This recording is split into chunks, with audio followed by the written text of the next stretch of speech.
But how could you live and not have a story to tell? Dostoevsky. The Octopus.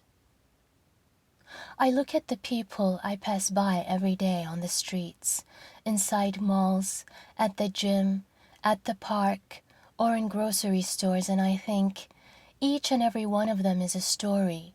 Each one a meaningful, deep, tragic, awe-inspiring, captivating, controversial, haunting story.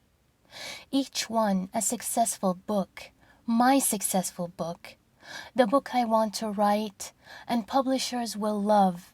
Their testimonial on the first page will read, "As a publisher, every once in a while, a gem like this one comes along."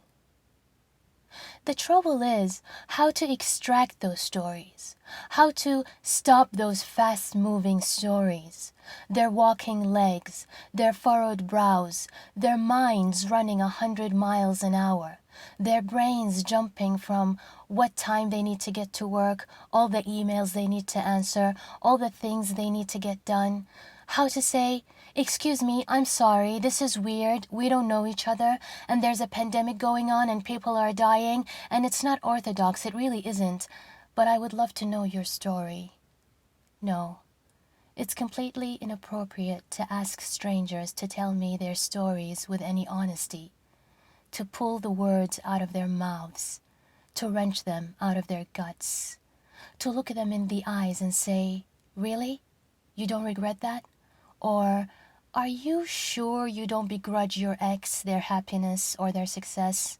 Or, "Honestly, you never thought your child was a mistake?" People's stories are like oil buried under the earth. The earth holds on tight to it. It hides it. The process of extracting it costly and time-consuming. The thick, black, liquid gold has to be excavated from a deep, deep hole. And yet, all I want to do is write. But writing is an octopus. Writing has so many arms and so many hearts and so many brains. Did I want my writing to be humorous like David Sedaris, or wise like Alice Munro? Existential and revolutionary like James Baldwin, or noir and metaphysical like Kafka? Romantic like D.H. Lawrence, or confessional like Sylvia Plath? Lean and elegant like Donna Tartt, or rooted in the human psyche like Dostoevsky?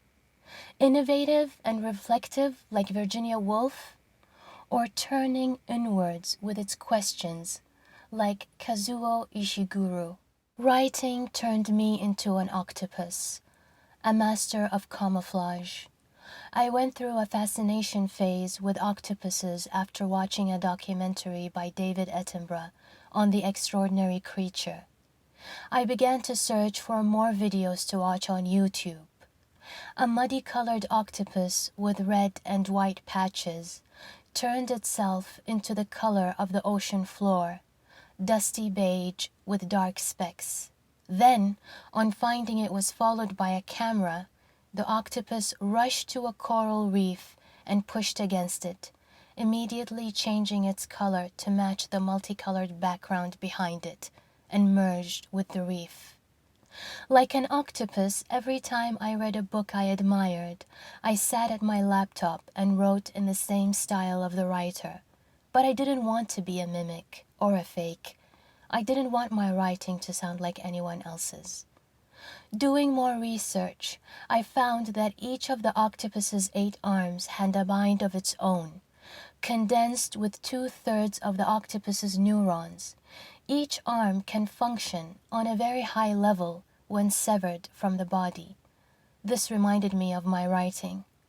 I started with an idea that I was excited about. The first few pages came naturally to me, and the writing was easy and enjoyable. And then I came to a sudden halt.